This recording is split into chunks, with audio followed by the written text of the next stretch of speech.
Hello every one. അപ്പോൾ നമ്മൾ ഇന്നലെ ഒരു Q&A ഇട്ടിട്ടുണ്ടായിരുന്നു.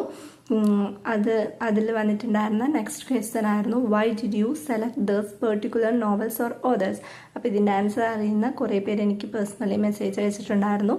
അപ്പോൾ ഓക്കെ, നമുക്കതിൻ്റെ കറക്റ്റായിട്ട് എങ്ങനെയാണ് അത് ആൻസർ ചെയ്യേണ്ടതെന്ന് നോക്കാം. അപ്പോൾ ഇതുവരെയുള്ള വീഡിയോസ് നിങ്ങൾ കണ്ടിട്ടില്ല എന്നുണ്ടെങ്കിൽ ഇതിൻ്റെ ഡീറ്റെയിൽഡ് വീഡിയോ നമ്മൾ ലോങ് വീഡിയോ ആയിട്ട് അപ്ലോഡ് ചെയ്തിട്ടുണ്ട്. കാണാത്തവരെന്തായാലും പോയി കാണാം.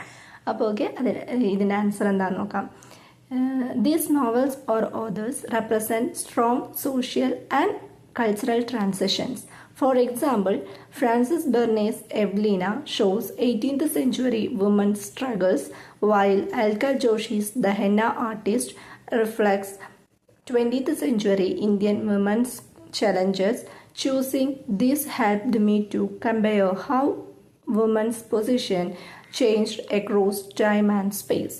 അതായത് ഈ ഒരു നോവൽ ഒരു ഓതർ നമ്മൾ എടുത്തത് എന്താണ്, കൾച്ചറലി ഹിസ്റ്റോറിക്കലി നമ്മുടെ ഇപ്പോഴും റെലവൻ്റ് ആയിട്ടുള്ളൊരു ടോപ്പിക് ആയതുകൊണ്ടും, ഇപ്പോൾ ഫോർ എക്സാമ്പിളായിട്ട് ഞാൻ പറഞ്ഞിട്ടുണ്ടായിരുന്ന ഫ്രാൻസിസ് ബെർനെ എന്ന് പറയുന്ന ആൾ എഴുതിയിട്ടുള്ള എവ്ലീന എന്ന് പറയുന്ന നോവലും അൽക്ക ജോഷിയുടെ ദ ഹെന്ന ആർട്ടിസ്റ്റ്, ഈ രണ്ട് നോവലിലും നമുക്കൊരു വുമൺ ട്രാൻസിഷൻ കാണാൻ പറ്റും.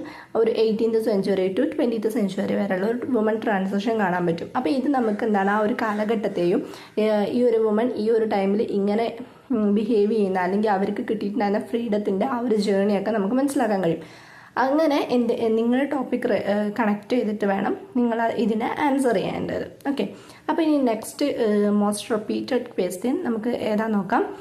What theoretical frame work did you apply? ഏത് തിയററ്റിക്കൽ ഫ്രെയിം വർക്കാണ്, ഏത് തിയറിയാണ് നിങ്ങൾ യൂസ് ചെയ്തിട്ടുള്ളത് എന്നാണ് ക്വസ്റ്റ്യൻ ചോദിച്ചിട്ടുള്ളത്. അപ്പോൾ അതിൻ്റെ ആൻസർ എന്തായാലും നമുക്ക് എല്ലാവർക്കും അറിയുന്നതാണ്. പക്ഷെ അതെങ്ങനെയാണ് ആൻസർ ചെയ്യേണ്ടത് എന്ന് ഞാൻ പ്രോപ്പറായിട്ട് പറഞ്ഞുതരാം. അപ്പോൾ അത് നെക്സ്റ്റ് വീഡിയോയിൽ നമ്മൾ അപ്ലോഡ് ചെയ്യുന്നതായിരിക്കും. കാരണം എന്താണെന്ന് വെച്ചാൽ ഇങ്ങനെ ക്വസ്റ്റ്യൻ തരുമ്പോൾ നിങ്ങളത് ട്രൈ ചെയ്യുമല്ലോ, അപ്പോൾ നിങ്ങൾക്ക് ഒന്നുകൂടി ബെറ്റർ ആയിരിക്കും. അപ്പോൾ ഇതിൻ്റെ ആൻസർ ഡീറ്റെയിൽ ആയിട്ട് നമ്മൾ ലോങ് വീഡിയോയിൽ പറഞ്ഞിട്ടുണ്ട്. അപ്പോൾ അത് എന്തായാലും പോയി കാണാം, അപ്പോഴും നിങ്ങൾക്കൊരു ഐഡിയ കിട്ടും.